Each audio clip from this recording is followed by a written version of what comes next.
En una oportunidad me dijeron que los argentinos no nos metemos en nada y después nos asombramos de todo.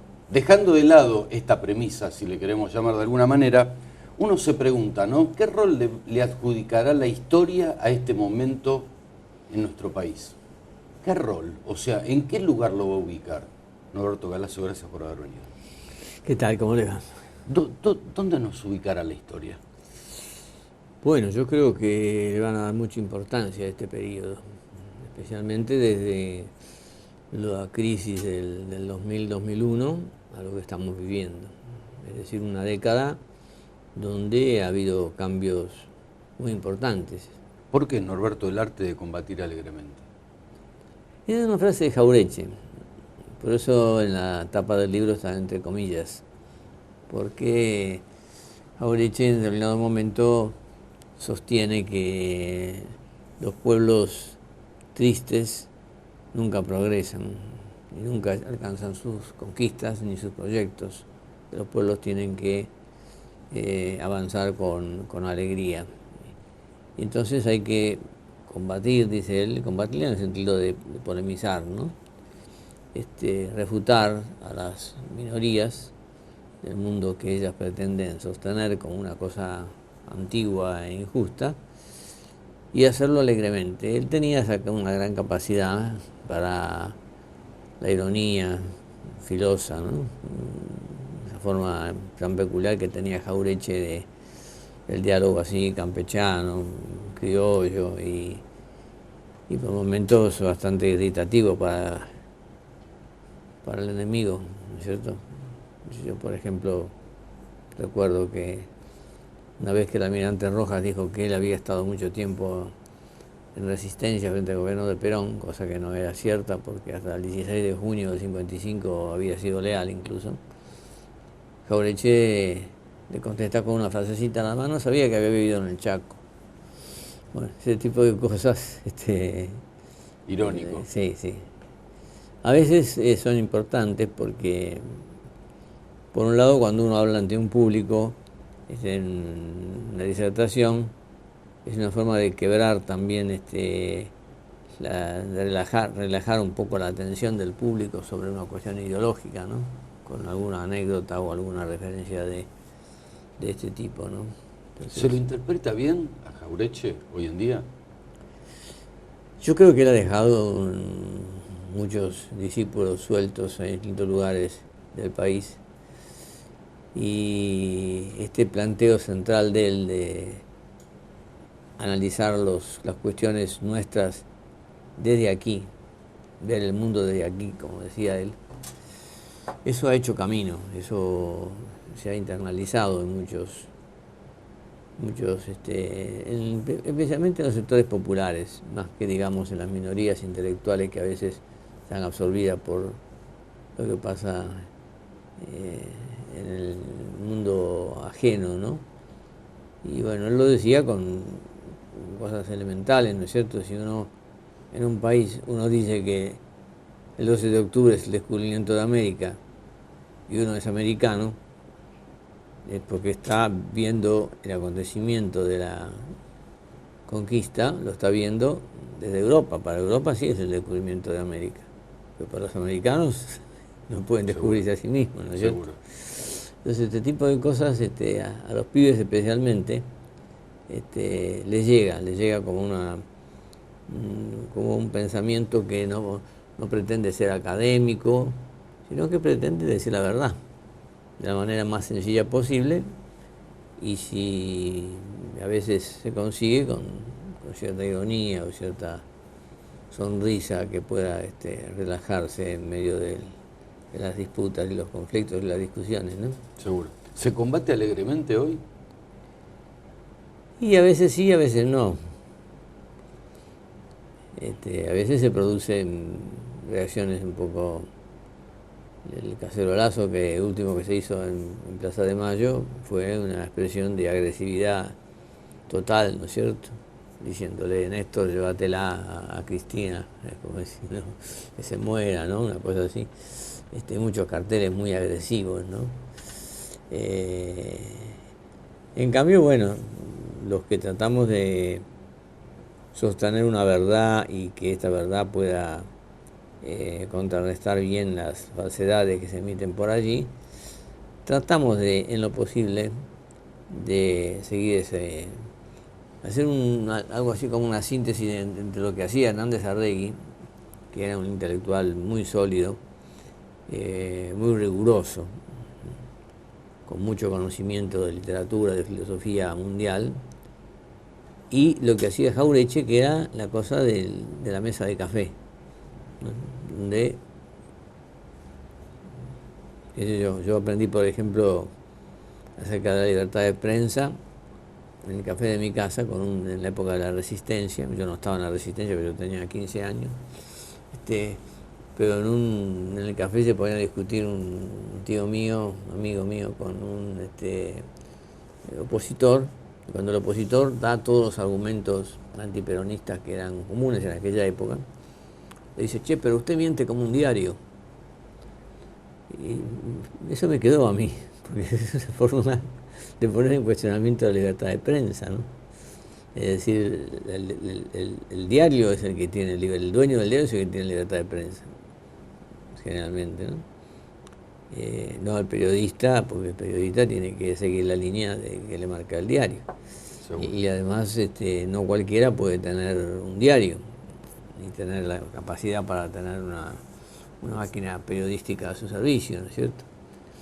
Entonces estas cosas, creo que esas verdades llegan a veces de una manera más rotunda, y se incorporan al pensamiento popular, al pensamiento colectivo, que la cosa así enredada que hacen a veces los filósofos, los académicos, donde cuando terminan de hablar media hora uno no se sabe con quién, cuál es la conclusión de lo que dicen, ¿no? A veces se lucen, son brillantes en el estilo, en la sintaxis, en el modo de expresarse, pero los contenidos o se contraponen o se diluyen. Entonces lo de Jauretche me parece que ha hecho escuela en ese sentido, ¿no? De decir las cosas contundentes. Norberto, hoy, de acuerdo a cómo está conformada la sociedad, digo, ¿hay muchas pasiones o muchas razones? Y hoy hemos vuelto, en la medida en que se produjeron transformaciones importantes en los últimos tiempos, hemos vuelto a algunas situaciones un poco parecidas a las del 50, donde la política se introducía en las casas, en las familias, en los cumpleaños, y había pasiones enfrentadas, y había confrontación, y había amigos con los cuales uno dice: mejor no lo veo a este amigo, que es amigo de toda la vida, porque tiene una opinión totalmente contraria a la mía y vamos a tener una discusión. Me río, perdón, porque de ahí viene el dicho, ¿no? Que en las reuniones no se habla de política, de religión y de fútbol. Claro, claro. Desde ahí viene todo. Como una forma de mantener la paz, ¿no es cierto? Pero eso se agudiza cuando empiezan a haber cambios, cuando hay gente que se siente afectada, como por ejemplo el asunto del aborto, que para algunas personas es una cosa terrible, y entonces bueno, se produce la confrontación que hubo ayer, no de palabras, sino a golpes, en Plaza de Mayo, ¿no? Es decir, si uno deja el mundo como está, entonces no hay pasiones y hay menos confrontación, y bueno, y todo va vegetando y la injusticia sigue dominando, ¿no? En la medida en que se avanza o se está intentando la reconstrucción de la patria grande latinoamericana, entonces evidentemente el hombre de Buenos Aires, que generalmente vivió siempre mirando al Atlántico, que despreció al hombre del interior, consideró que no eran sus compatriotas, ¿no? Esto le cae como una cosa extraña. Entonces uno tiene que decirle: bueno, pero ¿quién era San Martín? ¿Qué hizo San Martín? San Martín fue importante justamente porque luchó en Chile y luchó en Perú, porque luchó más en Chile y en Perú que en la propia Argentina, que tiene un solo combate, ¿no es cierto? O por qué Dorrego estuvo en la Revolución Chilena. Incluso eso obliga, por ejemplo, a enseñar la historia cada vez más desde una perspectiva distinta. Seguro. Si no, Artigas, por ejemplo, que tiene que hacer Artigas en Corrientes, Entre Ríos, Misiones, Santa Fe, casi Córdoba, cuando es el protector de los pueblos libres, ¿no? Y ahora que los chicos con internet se informan de muchas cosas, es muy difícil mantener viejas fábulas de los tiempos en que yo era pibe, hace mucho tiempo ya de eso. Hay mucho al alcance hoy, pero qué poco, ¿no? Cuando se cae en un extremo, o sea, cuando se pivotean extremos, no hay nada. Y es claro, hay que discutir. Bueno, hay que discutir con fundamento, digamos, ¿no es cierto? Con argumentos de peso, no con fábulas o inventar nuevas fábulas, ¿no? O nuevos argumentos que no tienen contundencia o que no tienen el documento o a veces la tradición oral, que es muy importante también, ¿no es cierto? Si uno va a Catamarca y conversa con viejos catamarqueños, no le van a aceptar lo de que dice la zamba sobre Felipe Varela, que matando viene y se va. Porque mataron todos, pero Felipe Varela defendía los intereses de Catamarca y de todo el noroeste, ¿no? Entonces, eso, digamos, yo creo que es un progreso, que nos reconozcamos los argentinos como latinoamericanos, cuando siempre Argentina y Uruguay eran las Suizas de América, ¿no? Sí. Y no nos interesaba lo que pasaba en Venezuela. Ahora se producen elecciones en Venezuela y usted ve que la gente se interesa, a ver qué pasa, hay chavistas, cosa que antes no ocurría, y antichavistas, por supuesto, también. El arte de combatir alegremente. Medio que me quedé pensando en este juego de palabras, ¿no? De Jauretche, justamente. Combatir alegremente, cuando el combate, bueno, realmente es tenso. Claro. Bueno, y combatir alegremente es como se enriquece uno, justamente, ¿no? Claro. ¿Ese es el objetivo del material? Claro, sí, el objetivo es confrontar con planteos que se hacen, que tienen a veces gran difusión en los medios, en La Nación, por ejemplo, en Clarín, en medios televisivos, y que el hombre común a veces no lo comprende muy bien o lo desengaña o lo desorienta, y entonces desde algún lado tratar de mostrar la otra faz, la otra interpretación, ¿no es cierto? El caso concreto fue el de Beatriz Arlo, que publica en La Nación cuando Cristina obtiene el 54% de los votos.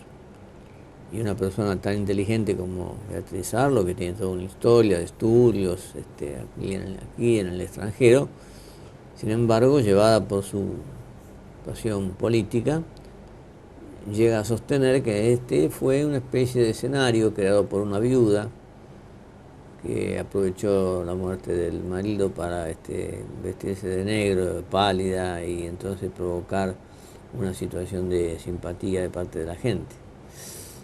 Entonces, bueno, había que decirle que se habían hecho cosas concretas como la nacionalización de las AFJP, por ejemplo, el recupero de los aportes jubilatorios. Había participado Cristina en la fundación del UNASUR y después del CELAC. Es decir, que había acontecimientos importantes que no se podían reducir a esta simpleza de que la gente vota porque por piedad o alguna cosa así. Es insostenible esto. Y eso, lógicamente, yo no tengo la posibilidad de publicar en La Nación. Eso lo publiqué en Miradas al Sur.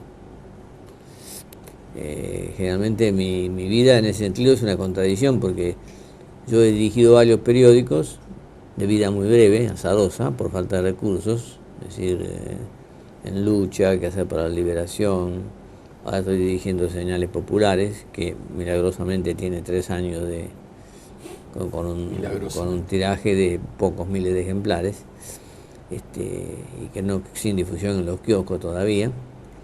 Entonces, bueno, uno busca en algunos lugares donde se pueda contrarrestar esa opinión de los diarios de mayor tiraje o de los programas televisivos donde que tienen mayor influencia. Entonces, por allí José Pablo Feynman, a quien yo estimo y no soy amigo, pero lo he tratado, lo estimo, es un tipo brillante en sus conocimientos filosóficos, incursiona a veces en la historia, un poco desaprensivamente, y dice que a partir de 1810 hubo empréstitos ingleses o cosas así. Entonces, bueno, eso hay que corregírselo porque eso fue Rivadavia el que empezó con el empréstito de la Baring, ¿no? Claro, exacto. Entonces, para no confundir, porque es un momento donde los argentinos se están repensando. No confundir, Norberto, ni de un lado ni del otro, ¿no? Claro. Que es lo importante. Claro, porque hay una búsqueda. Es una sociedad que se está buscando, después de todos los golpes recibidos, que fueron muchos, después de la dictadura terrible que hubo, después de lo que a mi juicio fue la frustración de Alfonsín, después de la política del consenso de Washington aplicada por Menem, o la impotencia de la Rúa, que fue un gobierno muy breve, que parecía que no atinaba a hacer nada. Los argentinos se están repensando, nos estamos repensando nuestra identidad, nuestra relación con Latinoamérica, el proyecto, si este modelo es el modelo que corresponde. Entonces hay que ayudar y no crear confusiones, porque si creamos confusiones, en la historia también se derivan estas a la política o en la economía. Entonces tenemos que tratar de ser bastante cuidadosos. Entonces yo cuando veo alguna cosa así, la discuto, como en el caso de Alperindongui, a pesar de ser una figura muy famosa en Argentina y que tiene un gran sostén en los profesores universitarios, me animo a decirle que él omite el 16 de junio de 55 que haya muertos, lo cual evidencia que es un historiador tendencioso, y él me contesta diciendo que efectivamente todos los historiadores son tendenciosos porque los hechos están allí, pero el historiador selecciona cuáles son los más importantes, como puede ocurrir con un noticioso periodístico, ¿no? Al seleccionar, ya de por sí, al seleccionar y después al interpretar, está poniendo su propia visión del mundo, ¿no? Seguro. No, es lo que pasa, no nos reconocemos hoy, o nos reconocemos poco. O sea, los unos con los otros, digo, ¿no? O sea, de un lado no reconocen al otro y el otro no reconoce al otro. O sea, hay poco reconocimiento y eso lleva a la falta de respeto. Sí, claro. Fueron muchos golpes, esto es cierto también. Se produjeron cosas inesperadas. Lo de Néstor Kirchner en el gobierno fue una cosa inesperada. Ningún analista político del año 2002 podría decir que Néstor Kirchner iba a llegar al gobierno y iba a tomar una serie de medidas que tomó, ¿cierto? ¿Por qué? Porque por nosotros los porteños ignoramos generalmente quién es el gobernador de Santa Cruz o quién es el gobernador de Salta, apenas tenemos una noción, porque hay una formación que hace que las grandes ciudades, es un problema también de Caracas, es un problema de Guayaquil, obviamente las ciudades puertos, ¿no? Son ciudades que miran más hacia el exterior que hacia el interior. Y desconocen a sus propios compatriotas. Y si sus compatriotas tienen algunos vestigios de sangre india o negra, peor todavía. Claro, seguro. Seguro. ¿Cómo somos, no? Pero vamos siendo mejores, creo, por lo menos, me parece. ¿Sí? Sí, yo creo que sí. Por lo menos estamos discutiendo. Y eso es, el discutir enriquece a los dos. Sí, por supuesto. Eso es real. Claro. Cuando se discute y se profundiza de esa manera, Claro, ¿no? claro. Claro. Bueno, esperemos entonces que vayamos Esperemos que vayamos por caminos cada vez mejores. por ese camino, bueno, y el mayor de los éxitos. Muchas para gracias. el arte de combatir alegremente. Bueno, gracias por todo. Gracias, Norberto Galassi. Chao, hasta pronto. Pausa.